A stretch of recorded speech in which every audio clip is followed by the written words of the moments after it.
Hi everyone, welcome to BGIS Soundbites in Sustainability. I'm Lori Rowlandson and I'm so pleased to have with us today Daniel Goslin. Hi Daniel, how are you doing? Very well, yourself? I'm great, good to see you. So Daniel, we have two questions for you today. The first question is, do you feel we're making progress against sustainability fast enough? And if not, what do you think is the biggest barrier holding us back?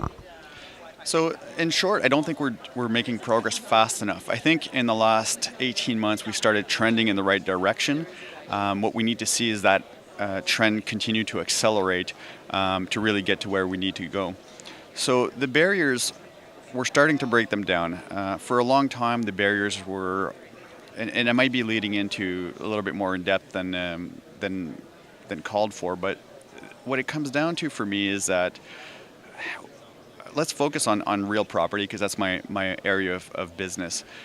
What we need to do as real property representatives, owners, procurers of services, we need to demand and request and help our service providers deliver the services in such a way that we are making the movement towards the sustainable future we want. So if I think about carbon specifically, for years, we've asked our consultants to give us the cheapest, most cost-effective, in-the-moment capital investments, and they've developed those habits because that's what the industry has always asked them.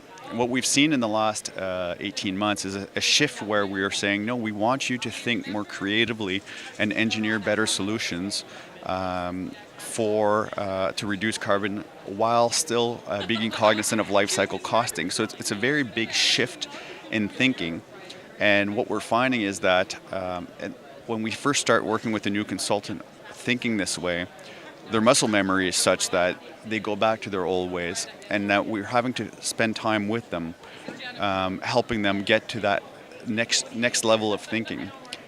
And what's really encouraging me is that we're finding that within a few weeks or a few months of spending time with them, that thinking shifts and their enthusiasm picks up, and they realize that they're no longer chained to the old way of doing things, and that they can start thinking much more creatively. And that's what we need creative thinking to really find the solutions.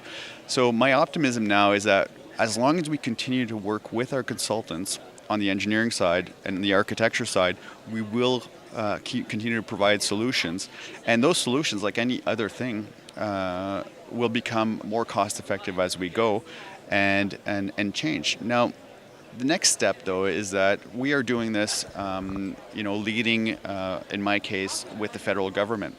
What really needs to happen so that the trend continues is that we need to then bring these solutions to the private sector and to other government departments, other government levels like provincial and municipal. So it's very important that we find solutions that work for all the different types of businesses, such that we can then, as a society, reduce our carbon footprint and move the bar on sustainability. That's so astute, Daniel. I think that there are so many paradigms that we have to move past. There's so much change happening right now, and we really have to not get caught up in our paradigms and really rethink things in a very new context, almost like a mental zero-based budget and the way that we build things back up again. So then my second question for you is around, how do you think we could accelerate progress? Like, what's the one thing that you think that we could do to accelerate progress faster? And your answer can either be from an individual perspective, a company perspective, or from a Canada perspective. I'd just love to hear your thought. What is the one thing that we could do to really slingshot our progress forward?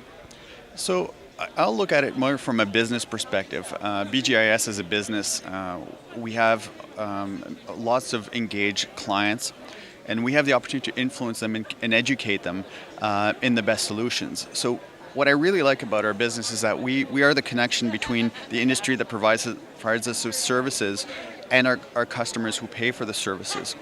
And we can find the solutions for them. So it's a two-pronged effort, right? It's educating our business partners, our customers, but also working with our service providers. And we also need to with the paradigm shift is to demand better solutions at cost-effective ways. So we need to have the triple bottom line.